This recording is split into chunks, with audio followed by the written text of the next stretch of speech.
The 9,822nd meeting of the Security Council is called to order.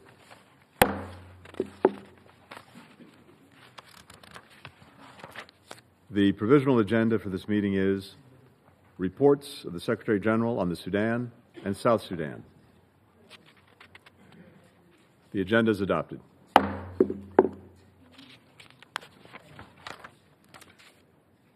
Let me start by warmly welcoming the distinguished ministers and other high-level representatives present in the Security Council chamber. Your presence today underscores the importance of the subject matter under discussion. In accordance with Rule 37 of the Council's Provisional Rules of Procedure, I invite the representatives of Egypt, the Sudan, Turkey, and the United Arab Emirates to participate in this meeting.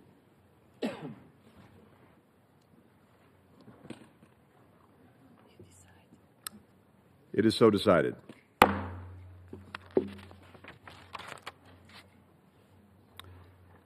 In accordance with Rule 39 of the Council's Provisional Rules of Procedure, I invite the following briefers to participate in the meeting. Ms. Idem Wasornu, Director, Operations and Advocacy Division, Office for the Coordination of Humanitarian Affairs. Ms. Shana Lewis, Preventing and Ending Mass Atrocities, Senior Advisor and Sudan Specialist.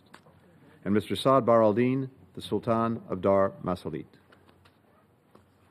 It is so decided.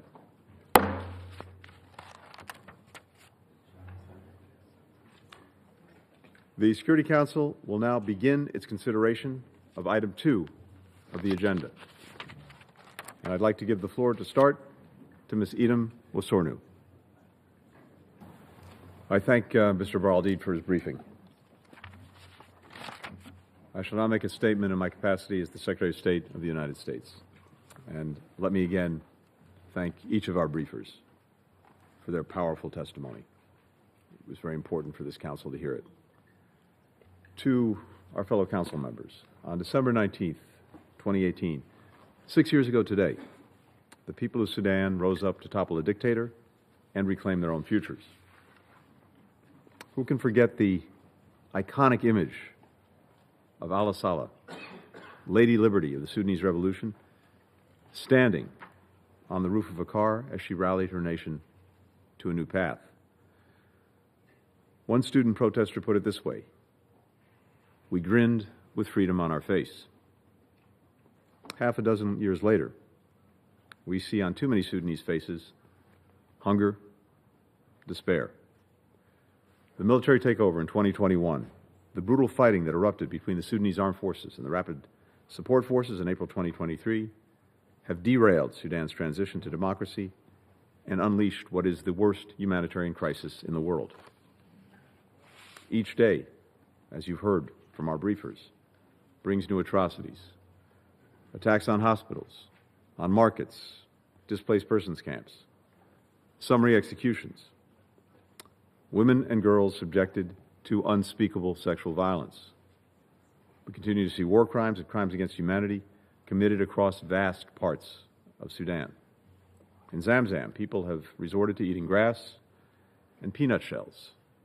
By some estimates, a child there dies every 2 hours for lack of food. And the effects of this tragedy extend well beyond Sudan's borders. Over 3 million Sudanese have fled to neighboring countries.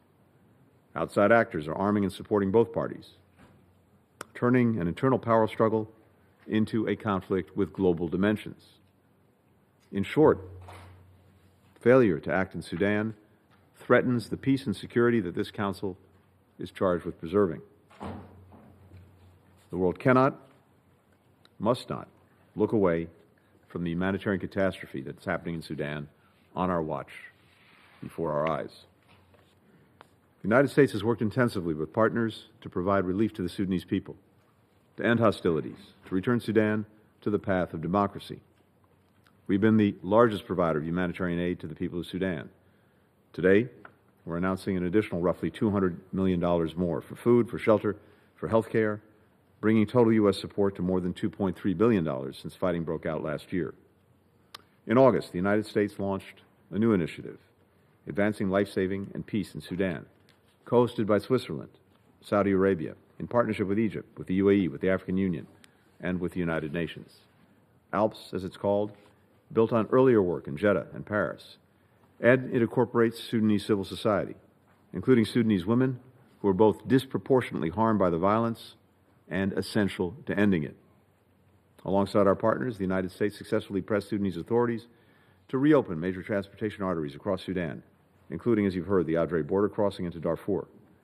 These efforts have allowed aid to reach more than 3.5 million people across Sudan.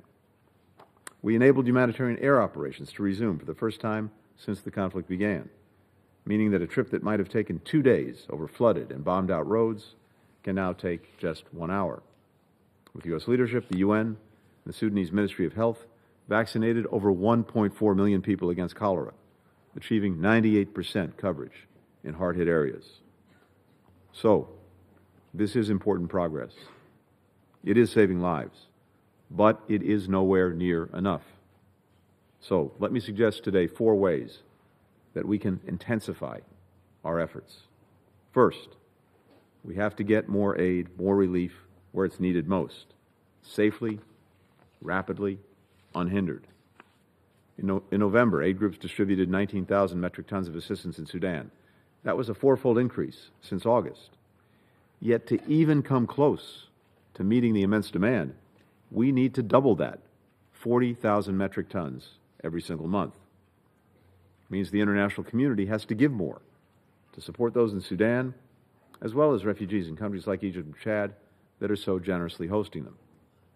To deliver that assistance, we must finalize and sustain humanitarian corridors that allow aid to get into contested areas. 31 World Food Program trucks are now rolling toward a part of Khartoum that had been cut off from humanitarian support since April of 2023.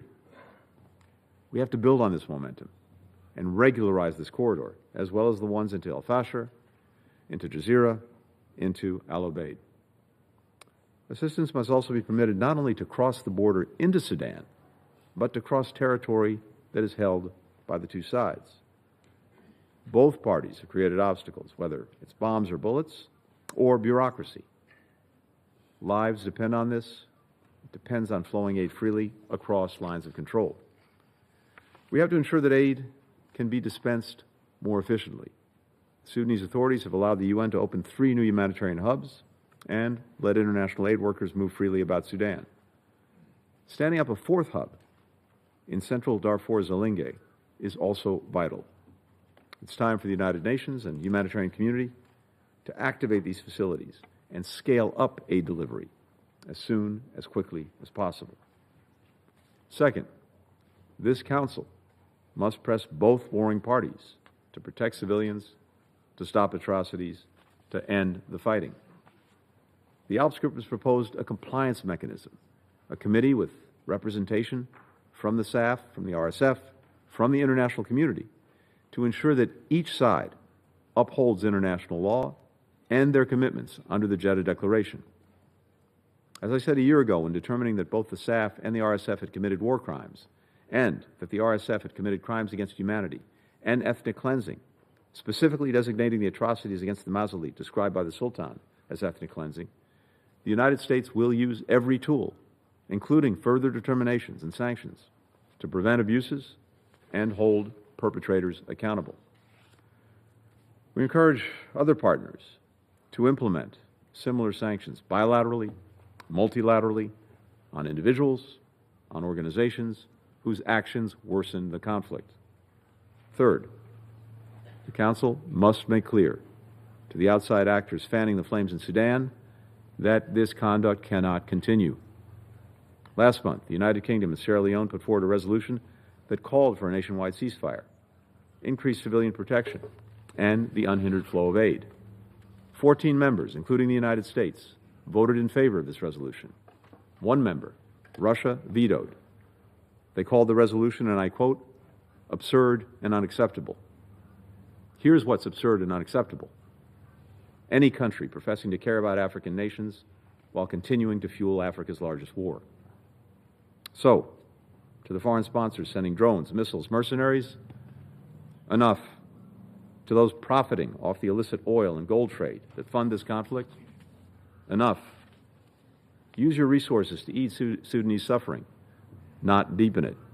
Use your influence to end the war, not perpetuate it. Don't just claim to be concerned about Sudan's future. Prove it.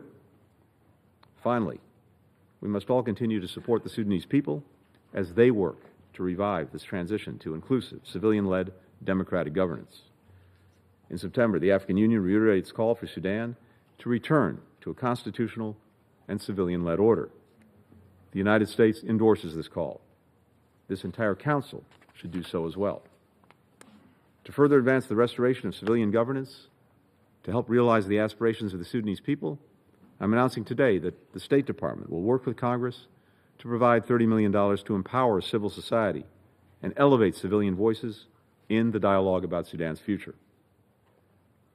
Even as the bombs continue to fall, the people of Sudan are not waiting to lead.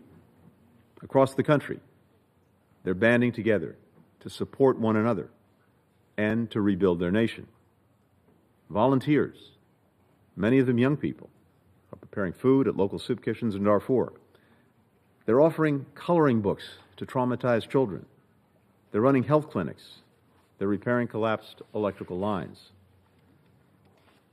There's even a word for the selflessness that these citizens are demonstrating daily, a deep-rooted Sudanese tradition called nafir. Nafir is a sense of solidarity, a commitment to mutual aid, a community springing into action in times of need. It translates literally as a call to mobilize. So, as a council, we too should answer that call. We too should mobilize. We have a responsibility to stop the suffering, to end this war, to support the Sudanese people so that, in the words of that protester, freedom is once again on their faces. I ask you, all of us, let's seize this moment, and I thank you. I resume my function as President of the Council, and I now give the floor to His Excellency, Mr. Jose Lagasca, Minister of Government of Ecuador.